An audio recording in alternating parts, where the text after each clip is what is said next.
அந்த தட்டை கொண்டு வா தீபாரத்தனே காட்டுறான் அம்பி. என்னடா அம்பி பகவானுக்கு நெய்வேத்தியம் பண்ணு. சாமி வணக்கம் சாமி. சொல்றான் அம்பி. சாமி வண்டி ஒன்று பூசை வாங்கியிருக்கு சாமி.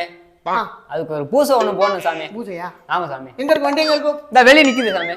வண்டிக்கு பூஜை பண்ணணும்னா ஒரு தேங்காய், 2 எலுமிச்சம்பழம், சரி சாமி, ஊதுபத்தி பாக்கெட் 1, பத்தி பாக்கெட் 1, ஒரு மாலை வாங்கிட்டு வா. போய் கடையில் வாங்கிட்டு வா, வேமா வாங்கிட்டு வா.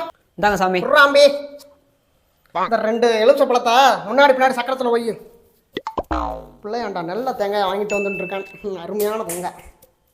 சர்வ மங்கள மங்களே சிவே சர்வாகி சாத்துகே சன்னே பிரசன்னியோ கௌரி நாராயண நமஸ்துஹே.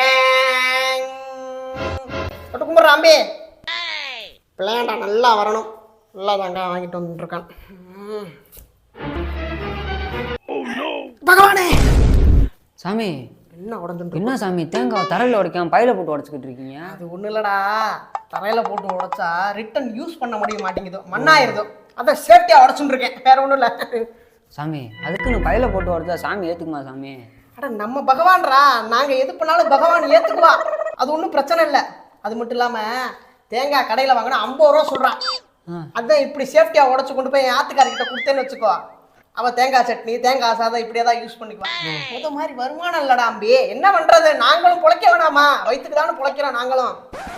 டேய் அம்பி, தேங்காய் 50 ரூபா வருதா? ஆத்துக்காரிக்கிட்ட கொடுறா போடா. ஆமா சாமி சொல்றான் அம்பி. சாமி இந்த தேங்காய் மட்டும் 6 மூடி கொடுங்க சாமி. தேங்காய்? ஆமா சாமி. கோயில உடைச்சதெல்லாம் நீங்க திருப்பி வாங்கிட்டு போக கூடாது. பகவான் ஏத்துக்க மாட்டான். நாங்க வாங்கிட்டு போலாம்.